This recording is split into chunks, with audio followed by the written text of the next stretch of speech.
여러분 안녕하세요. 박찬호 교수입니다. 훈민복음 세상을 깨우는 말씀을 통해 성경으로 돌아가서 하나님의 뜻을 구하고 더 가까워지는 그런 시간이 되기를 소망합니다. 오늘도 저와 함께 말씀 나눌 세 분 자리해 주셨습니다. 모두 반갑습니다. 안녕하세요. 반갑습니다. 예, 지난 시간 강해 내용을 기억하시나요? 하나님 마음에 합한 사람 되는 비결 세 가지를 말씀드렸는데 충성. 충성! 충성. 두 번째가 뭐였죠? 판단하지 않고 판단하지 않고 판단이 휘둘리지 않고 휘둘리지 않고 받은 은혜를 나누고 다 나누는 그런 삶을 살아갈 때 네. 하나님 마음에 합한 사람이 된다. 이렇게 이야기를 했습니다. 자, 하나님 마음에 합한 사람 되면 다윗처럼 내가 너 내 마음에 든다 하나님 말씀하시고 내가 너를 통해 나의 뜻을 다 이루겠다 말씀하셨는데 다윗하고 함께 하셨던 하나님의 축복이 우리와 함께 하리라고 생각합니다. 자, 이번 시간에는 매를 들어야 할 때라고 하는 제목인데 조금 좀 무겁죠? 네. 매를 들어야 할 때라고 되는데 뜨끔합니다. 뜨끔합니까? 뜨끔해요. 일단 우리 고린도전서의 내용을 지금까지 공부한 내용을 간단하게 요약하고 가는 게 좋을 것 같아요. 네네. 고린도전서, 고린도 교회를 세운 거는 50년이라 그랬습니다. AD 50년에 고린도를 방문했고 고린도 교회를 세웠습니다. AD 50년에 세웠고 그 다음에 1년 6개월 정도 고린도에서 사역을 했다 그랬어요. 18개월 정도 사역을 하고 고린도를 떠나게 됩니다. 그리고 우리가 지금 생각하고 있는 고린도전서는 55년, 50년에 세워졌고 1년 반 정도 목회하고 고린도를 떠난 다음에 한 3년 조금 넘는 시간이 지난 상태에서 고린도전서를 썼다. 그 사이에 고린도전서 전에 편지를 하나 더 쓴 것 같아요. 바울이요. 5장 9절에 나오죠. 내가 너에게 쓴 편지에라고 하는 말을 하고 있는데 네. 또 한 가지 이 고린도 교인들이 편지를 또 보내서 문의를 했던 것 같아요. 그거는 7장 1절에 나와 있습니다. 7장 1절 너희가 쓴 문제에 대하여 말하면 너희가 쓴 문제 질문하는 어떤 편지가 또 있었던 게 아닌가 이런 생각을 하게 됩니다. 고린도전서 쓸 이유는 두 가지입니다. 두 번째 거를 제가 말씀드렸는데 고린도 교인들이 질문을 보낸 거예요. 7장 1절에 나온 거. 첫 번째 고린도전서를 쓰게 된 이유는 고린도전서 1장 11절에 나오는데 글로에의 지편으로 고린도 교회에 분란이 있다는 얘기를 들은 거예요. 네. 듣고 그 얘기를 우리가 지난 시간 계속 생각했던 1장부터 4장까지 내용이 글로에의 지편으로 들었던 고린도 교회 분란에 대한 문제, 분열에 대한 문제를 다루고 있다라고 생각하시면 될 것 같습니다. 이게 이제 우리가 지난 시간에 공부했던 내용에 대한 정리였고, 네. 자 5장과 6장에서는 첫 번째 이제 5장의 내용이 이제 매와 관련된 얘기입니다. 권징에 대한 그런 얘기고, 두 번째 6장에 대한 얘기는 이 교회 문제를 이 세상 법정에 가지고 나가는 이런 문제와 관련되는 그런 문제라고 생각하시면 될 것 같은데, 요거는 고린도 교인들이 질문했을까요? 아니면 글로의 지편으로 들었을까요? 글로의 지편으로 아마 들은 내용인 것 네, 같아요. 네, 네. 이 사람들이 서로 싸우는데 이런 문제도 있고 이런 문제도 있다. 그래서 한 두 가지 정도 문제를 5장과 6장에서 다룬다. 이렇게 생각하시면 될 것 같아요. 자, 오늘 내용인데 매를 들어야 할 때라고 하는데 자녀 교육과 관련된 얘기가 좀 나올 것 같아요. 훈육의 문제죠. 이 훈육이라고 하는 것, 안 하는 것이 능사는 아니라고 볼 수 있습니다. 해야 되는데 어떻게 해야 되는가라고 하는 게 문제가 될 것 같고, 이 훈육을 잘못하면 도리어 역효과가 있죠. 그렇기 때문에 조심해서 잘해야 하는 것이 훈육이라고 얘기할 수 있습니다. 우리가 구약 성경 중에 잠언을 보면 깜짝 놀라게 됩니다. 이 잠언의 여러 가지 내용들 중에 권위의 자리에 있는 사람은 권위 아래에 있는 사람을 책망하라고 하는 얘기가 계속 나옵니다. 그리고 권위 아래에 있는 사람은 자기 권위 위에 있는 사람에게 순종하라고 하는 얘기가 굉장히 많이 나와요. 근데 뭐 그런 얘기는 이제 얼마든지 할 수 있는 얘기인데 문제는 매를 들어서 때리는 문제에 대한 얘기. 체벌이죠, 체벌. 요즘 학교에서 체벌했다 끝장나죠. 난리 납니다만은. 그래서 이 잠언의 표현들을 보면 깜짝 놀랍니다. 가장 강한 표현이 잠언 23장 13절입니다. 아이를 훈계하지 아니하려고 하지 말라. 부정에 부정을 하고 있죠. 그 다음이 좀 충격적입니다. 채찍으로 그를 때릴지라도 안 죽는다. 채찍으로 때릴지라도 그가 죽지 않는다. 이렇게 얘기를 하고 있고요. 또 옛날 개역 성경에도 보시면 13장 24절 초다를 참아 못하는 사람은 그 자식을 미워함이라.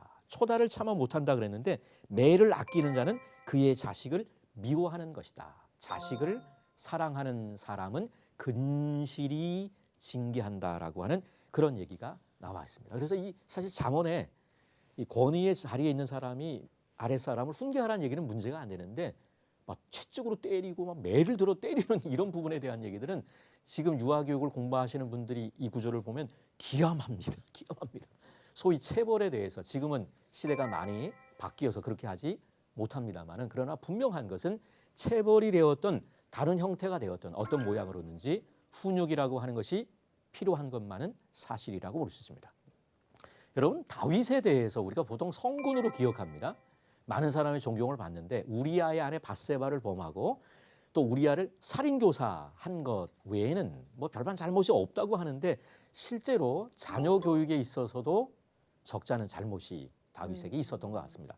열왕기상 1장에 보시면 다윗 왕이 이제 거의 죽을 때가 됐습니다. 그때 핫깃의 아들 아도니아가 솔로몬을 제치고 다윗 왕을 이어서 왕이 되려고 모반을 꾀합니다. 열왕기상 1장 5절 6절을 보시면 그때 핫깃의 아들 아도니아가 스스로 높여서 이르기를 내가 왕이 되리라 하고 자기를 위하여 병거와 기병과 호위병 50명을 준비하니 그는 압살롬 다음에 태어난 자요 용모가 심히 준수한 자라. 그 다음이 중요한 것 같아요. 그의 아버지가 내가 어찌하여 그리하였느냐고 하는 말로 한 번도 그를 섭섭하게 한 일이 없었더라. 훈육하지 않은. 한 번도 네가 어찌하여 그렇게 했느냐 섭섭하게 한 일이 없어요. 요즘 상담으로 말하면 마음의 상처를 지워놔준 거죠. 그게 꼭 좋은 것이냐라고 하는 그런 질문이 들어가게 되는 것입니다. 아무런 훈육이 없었다는 겁니다. 이것 자녀를 망치는 것입니다. 물론 사랑으로 자녀의 잘못을 품어주고 용서해 주는 거 필요합니다. 그런데 무조건 오냐 하면 안 되는 것입니다. 일전에 TV 프로그램 가운데 우리 아이가 달라졌어요라고 하는 TV 프로그램이 있었습니다. 네네. 제가 봤던 우리 아이가 달라졌어요라고 하는 프로는 애가 너무 문제가 많은데 할아버지 할머니랑 함께 살아요. 타운하우스처럼 돼 있어서 2층에 이제 할아버지 할머니가 사시고 1층에는 이제 부모님과 이 아이가 사는데 이 전문가 얘기가 뭐냐면 할아버지 할머니와 거기를 콘크리트 치든지 해서 못 올라가게 하라는 거예요. 훈육하려 그러면 애가 어떻게 하는 거예요? 이 손주가 쪼로로 할머니, 올라가는. 할아버지한테 도망가 버리는 거예요. 훈육이 안 되는 거예요. 그래서 이 할아버지 할머니한테 상처가 되지 않도록 이 아이를 위해서라도 이 사랑하는 손주를 위해서라도 조금 분리가 돼야 된다라고 하는 그런 설득하는 그런 내용이 방송된 적이 있습니다. 그런 면에서 이 훈육이라고 하는 게 굉장히 중요하다라고 하는 그런 생각을 해보게 되는데요. 훈육이라고 하는 건 말이 됐든 어떻게 됐든 훈육을 해야 되는데 이거를 교회론의 언어로 하면 권징이라고 얘기합니다. 권징. 이제 영어로는 디시플린이라고 합니다. 훈련입니다. 훈련이란 말인데 권징이란 말을 들어보셨어요? 권면은 들어봤는데. 권면하고 비슷한 말이에요. 권면하여 징계한다는 뜻이 아마 권징이라는 한문에 들어가 있는 것 같아요. 권선징악이라는 얘기를 많이 하는데 거기서 이렇게 단어를 그걸 뜻한 것 같네. 권징이네, 맞네. 권면하고 징계하는 권징이라고 하는 게 교회론의 언어로 이제 훈육이라고 하는 게 교회 안에서 있어야 된다라고 하는 겁니다. 그러니까 교인들이 잘못하는 문제에 대해서 권징이 필요하다는 거죠. 종교개혁자들은 참된 교회의 표지를 세 가지로 얘기합니다. 하나님의 말씀에 참된 선포, 성례의 신실한 집행. 성례라고 하는 것은 세례와 성찬을 얘기합니다. 하나님의 말씀에 참된 선포, 성례의 신실한 집행, 그리고 권징의 신실한 이행. 이게 참된 교회의 표지인 거예요. 그러니까 권징이 없으면 뭐예요? 참된 교회가 안 되는 거예요. 그런데 지금 뭐 사실은 우리 한국 교회에서 권징의 모습을 찾아보기는 어렵다라고 볼 수 있고 하여간 권징이 없어서는 안 되겠다라고 하는 것 우리가 좀 기억하면 좋으리라고 생각하고요. 자, 그런 의미에서 우리는 바울이 고린도전서 우리가 지난 시간에 생각했던 4장 마지막 부분에서 하고 있는 말을 기억할 필요가 있는데 고린도전서 4장 18절부터 21절 보시면 어떤 이들은 내가 너희에게 나아가지 아니할 것 같이 스스로 교만하여졌으나 교만이란 말이 나옵니다. 주께서 허락하시면 내가 너희에게 속히 나아가서 교만한 자들의 말이 아니라 오직 그 능력을 알아보겠으니 하나님의 나라는 말에 있지 아니하고 오직 능력에 있음이라. 너희가 무엇을 원하느냐? 내가 매를 가지고 너희에게 나아가랴 사랑과 온유한 마음으로 나아가랴. 이 둘 중에 한 가지죠. 매를 가지고 나갈까? 사랑과 온유한 마음으로 나갈까? 실제로 이 고린도 교인들이 하는 행동을 보면 매를 벌고 있는 그런 고린도 교인들의 모습을 발견하게 됩니다. 18절과 그래서 19절에 나오는 게 교만이란 말인데 콧김을 불어넣는 거예요. 교만, 부풀어 있는 거죠. 교만이 잔뜩 들어가 있기 때문에 그런 의미에서 다른 사람이 잔소리하고 책망하면 권면을 받아들일 수 있는 그런 상황이 아닌 것을 우리가 볼 수 있습니다. 보통 이 자녀들에게 이제 부모님들이 야단을 치죠. 사랑의 마음으로 하죠. 대부분은 자녀들은 사랑으로 자녀를 훈계하는 이 부모의 이 이야기를 어떻게 듣냐면 잔소리로 듣습니다. 사랑의 마음이 없는 부모가 어디 있을까? 다 사랑의 마음으로 훈계를 하는데 듣는 아이는 잔소리로 듣게 되는데 이 고린도 교회 교인들도 마찬가지입니다. 권면의 얘기를 하고 있는데 실제로는 교만한 마음이 있기 때문에 이 권면을 안 받아들이는 그런 모습. 그래서 고린도전서 5장 2절에도 이 교만이란 말이 나와 있는 것을 우리가 볼 수 있습니다. 그리하고도 너희가 오히려 교만하여져서 어찌하여 통한이 여기지 아니하고 그 일 행한 자를 너희 중에서 쫓아내지 아니하였느냐 이야기를 하고 있습니다. 이 고린도 교회에 지금 권징이 필요한 사람이 누군가 하면 그 아버지의 아내를 취한 거예요. 아버지의 아내니까 누굽니까? 엄마네. 엄마잖아요. 근데 왜 엄마라고 얘기를 안 하고 아버지의 아내라고 얘기했을까요? 친엄마는 아닐 거예요. 그러면 친엄마는 분명히 아닐 거고 계모겠죠. 새엄마가 될 것 같은데 근데 그러면 아버지의 아내라고 하는 말을 의도적으로 쓰는 겁니다. 그 이유는 뭐냐 하면 이 구약의 말씀에 아버지의 아내를 취하는 사람에게 저주를 선언하는 그런 말씀이 있기 때문입니다. 신명기 27장 20절에 보시면 그의 아버지의 아내와 동침하는 자는 그의 아버지의 하체를 드러냈으니 저주를 받을 것이라 할 것이요 모든 백성은 아멘 할지니라. 이 고린도 교회 가운데 아버지의 아내와 부적절한 어떤 관계를 맺는 그런 사람이 있었던 거예요. 그래서 이런 사람을 쫓아내라, 권징을 하라라고 하는 게 5장에서의 바울의 이야기입니다. 왜 권징을 못하고 있을까요? 학자들이 추측하기에는 이 교회 안에서 유력한 자였던 것 같습니다. 제가 그 생각을 했습니다. 그렇습니다. 뭔가 좀 힘이 있는 힘이 분이 아니었을까. 이게 가정교회 단위로 분열이 된 것 같다라고 했는데 가정교회를 하려면 한 30명 정도가 모여서 함께 식사를 해야 되는 거예요.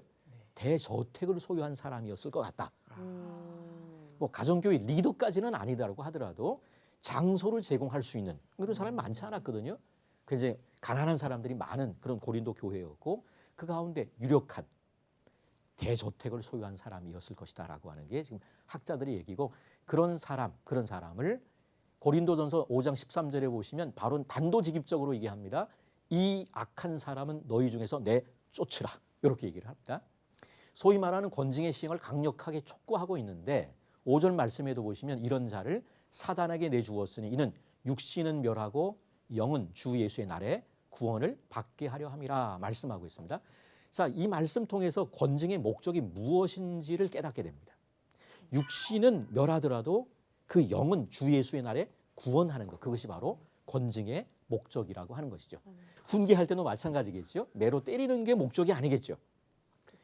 그런 훈육을 통해서 훈계를 통해서 자녀를 바로잡는 데 목적이 있는 것과 마찬가지입니다. 교회 안에 권징의 목적도 이런 사람들 교회 교제권으로 밖으로 몰아내게 되면 그런 육신적으로는 커다란 불행을 겪게 되는 것입니다. 마치 그 사람을 사탄에게 내주는 것 같은 그런 상황이 됩니다만은 하지만 그것 자체가 목적이 아니라고 하는 겁니다. 종국에는 그 사람이 돌이키고 살게 하기 위함이 바로 권징의 목적이라고 얘기할 수 있겠고 자 지금 고린도전서 5장에 있는 사람하고 동일 인물인지에 대해서는 논란이 있습니다만은 고린도후서 2장 7절에 보시면 그런즉 너희는 차라리 그를 용서하고 위로할 것이니 이렇게 얘기합니다. 이 권징 안 하고 있는 거예요. 바울의 말을 안 듣는 겁니다. 근데 고린도 전서와 후서 사이에 고린도 교회가 이 사람을 권징한 거로 생각을 합니다. 그래서 고린도후서 2장 7절에 그런즉 너희는 차라리 그를 용서하고 위로할 것이니 그가 너무 많은 근심에 잠길까 두려워하노라 말씀하고 있는 겁니다. 이미 권징을 했다면 사랑의 마음으로 그를 품어줄 것을 이야기를 하고 있는 겁니다. 자, 이런 권징이 필요한 이유는 이 누룩 내버려두면 주변에 안 좋은 영향을 미치기 때문입니다.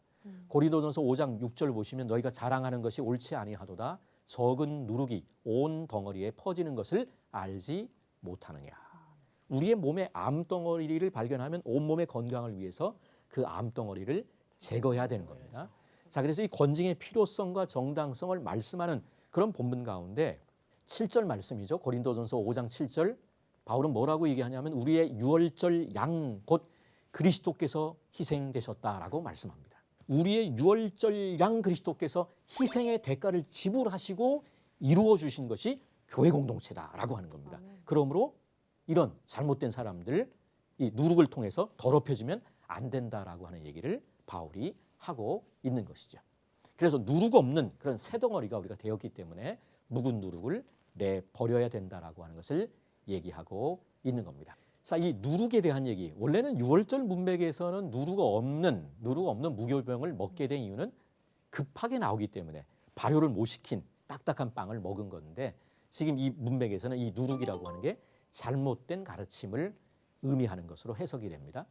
우리는 뭐 더 이상 유월절을 지키지 않죠. 이 유월절 제사는 주님께서 영단번에 들이심으로 우리의 영적인 해방이 이루어진 것입니다. 어떻게 보면 오늘 우리가 지키는 명절은 그리스도의 십자가와 부활을 기념하는 고난주간과 부활주일이 바로 우리의 유월절이 된다고 얘기할 수 있습니다. 이 절기를 우리는 묵은 누룩으로도 말고 악하고 악의에 찬 누룩으로도 말고 누룩이 없이 오직 순전함과 진실함의 떡으로 이 유월절을 지킬 것을 이야기하고 있습니다. 사실은 이제 오늘 우리가 이 세상 가운데 살아가게 되는데 뭐 가늠한 사람들 이런저런 범죄한 사람들하고 섞일 수밖에 없지요. 이 세상에 음행하는 자들이나 탐하는 자들이나 속여 빼앗는 자들이나 우상 숭배하는 자들 안 사귈 수 없죠.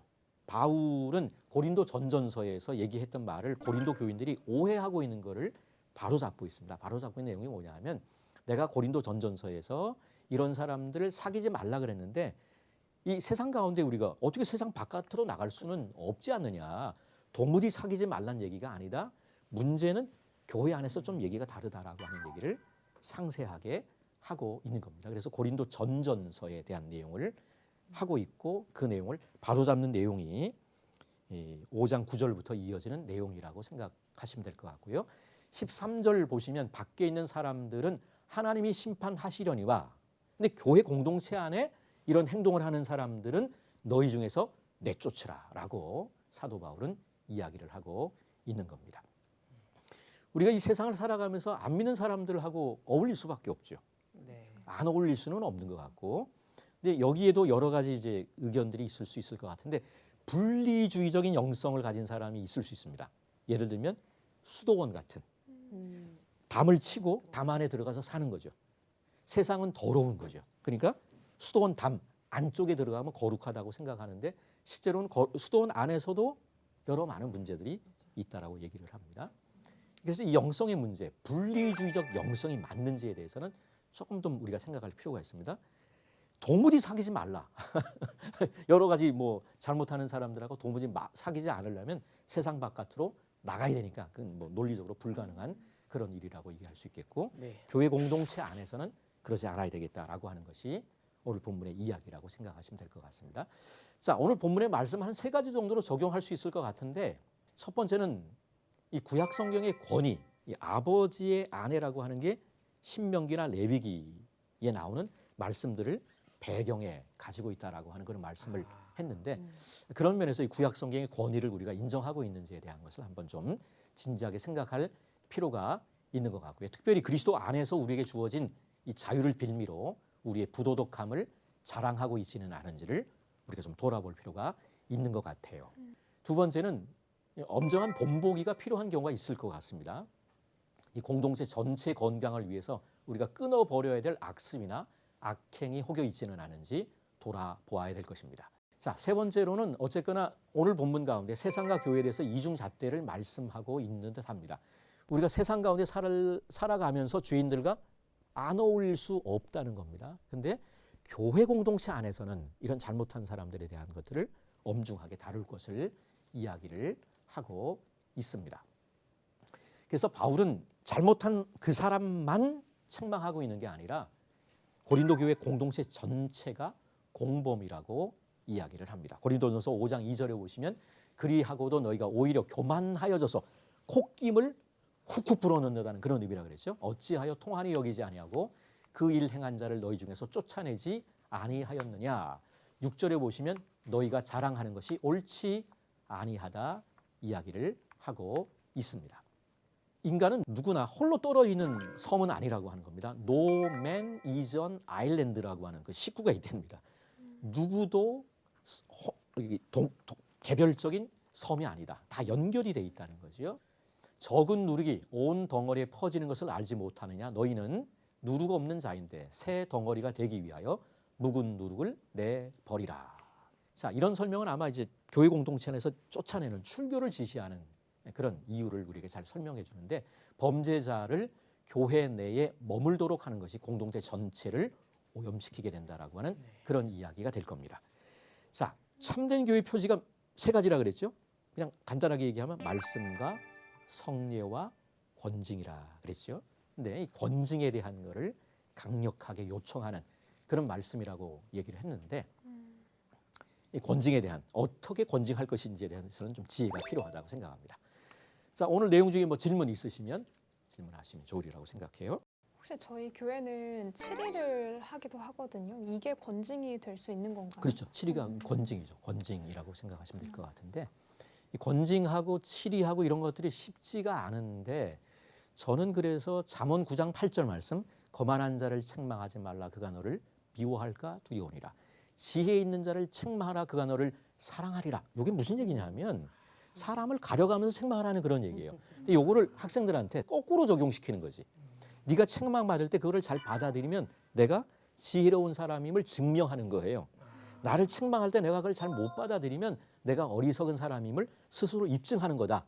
책망 잘 받아들여라 라고 하는 식으로 이 잠언 9장 8절의 말씀을 가지고 이제 대학생들한테 잘 가르쳐 놓죠. 청년 대학생들한테. 문제는 장년 목회에 있어서는 상당히 어려운 것 같아요. 상당히 어려운 부분이라서 권징해야 됩니다. 그래서 막 하면 상당히 문제가 생깁니다. 어른들, 기성 교회들에서 어떻게 할 것인가 이 부분은 목사님들의 또 기도가 필요하고 지혜가 필요한 대목이고 말씀과 성례와 권징이라고 하는 게 이게 참된 교회의 표징이다. 이 권징이 참 어려운 그런 시대를 살아가고 있는데 이 권징에 대해서 지혜를 하나님께 간구하는 우리 모두가 됐으면 좋겠다라고 하는 그런 생각을 해보게 됩니다. 예, 교회 공동체의 잘못된 부분은 바로잡고 하나님이 원하시는 올바른 길로 나아가기 위해서는 성경에 나온 하나님의 뜻을 잘 알고 따르는 것이 중요하다라고 생각할 수 있겠습니다. 이 시간을 통해 성경을 공부하면서 하나님의 뜻을 바로 알고 신앙생활에 적용하는 우리 모두가 되었으면 합니다. 다음 시간에는 그는 너희 형제로다라고 하는 제목으로 강의를 이어가겠습니다. 함께해 주신 여러분 고맙습니다.